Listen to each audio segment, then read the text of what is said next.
بسم اللہ الرحمن الرحیم۔ السلام علیکم۔ ہمارے اس چینل کو ضرور سبسکرائب کیجیے۔ ایک عجیب مقدمہ۔ آج کورٹ میں ایک عجیب مقدمہ چل رہا تھا۔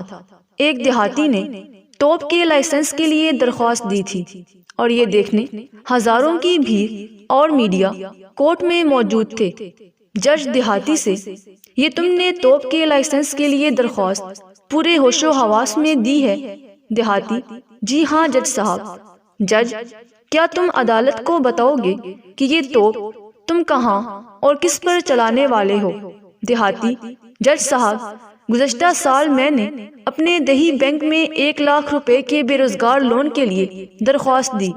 بینک والوں نے پوری جانچ پڑتال کر کے میرے لیے 10,000 روپے کا لون منظور کیا۔ اس کے بعد میری بہن کی شادی کے لیے میں نے راشن سے 100 کلو شکر کے لیے درخواست کی اور مجھے راشن سے صرف 10 کلو شکر ملی۔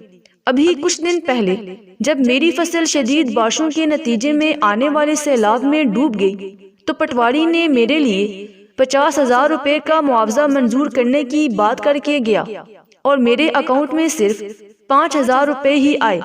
اس لیے اب میں سرکاری طریقہ کار کو بہت اچھے سے سمجھ گیا ہوں۔ مجھے تو صرف بندر بھگانے کے لیے پستول چاہیے تھا، پر میں نے سوچا کہ اگر میں پستول کے لائسنس کی درخواست کروں گا تو مجھے کہیں آپ گلیل کا لائسنس ہی نہ دے دیں، اس لیے میں نے توپ کے لائسنس کی درخواست دی ہے۔